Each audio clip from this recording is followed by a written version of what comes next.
Hello, Mr. Andy here. We're going to take a look at problem 24 in 101 class, and it's a sectioning problem. And we have some runouts to put in this problem, and it's kind of a new technique for you, so I wanted to show you that today. First of all, let's take a look at the 3D model so we can kind of see what's going on here. And I'm going to kind of window up. And all these corners are filleted, and it gives us a nice blend here. And so I just wanted to kind of highlight that so you can see that blend or run out that occurs right there. It's more gradual than the fillet radius. It's a little flatter arc than the fillet radius. And even though you kind of see a transition there, in reality, that's a clean blend there. It's a smooth, rounded blend. And so there's no line across here when you draw it. So you don't want to box that in. Alright, so that's what it looks like in the 3D model. Let's see how we make that happen in 2D. I've started the assignment, and what I've drawn here is the two inner circles for the center of the part, that center hub, if you will.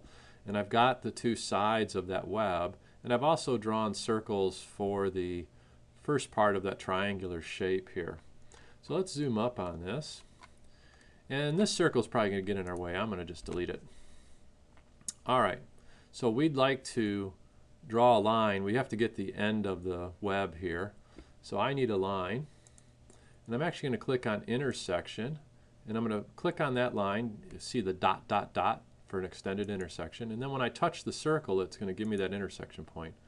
And we'll place a line right there. We'll offset that 19 millimeters. That's where the end of my web is. And so I'm going to stretch this out to the end of the web. And get rid of this line now. And I need a blend in here. What I don't want to do is a fillet. So we don't want a 2 millimeter fillet in there. Whoops. Set the radius first. Don't want a fillet in there. That would not be appropriate. That's too abrupt of a turn there for that nice smooth blend. So let's undo that. Here we go. I'd like a more gradual blend in here. We're going to use a start, end, direction, arc. We're just going to do this by eye.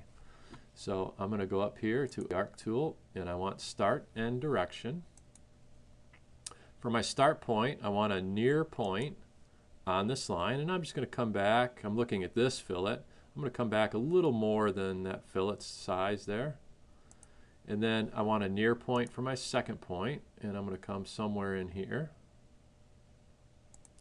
And then for direction, you can see how a direction arc works. It's pulling the arc to follow that line.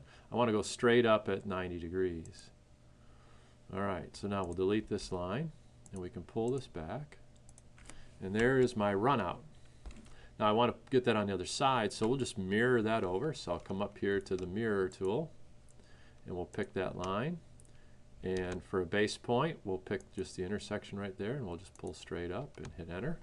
So there is my web with the blends or runouts there.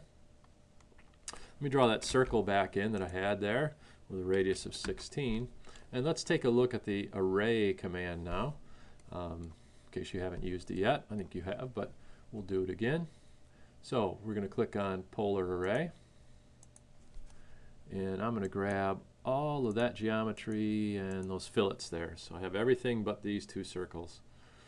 And we're going to hit enter, and for a center point we're going to pick right there. And of course array just automatically spits out a bunch of copies, and 6 in this case, and we're going to go to 3. And then I'm going to turn associative off.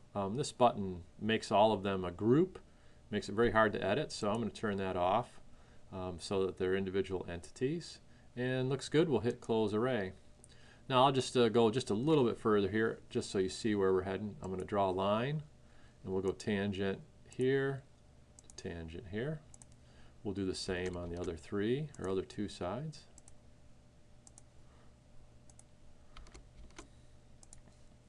I could, of course, here hit quadrant points if I really wanted to.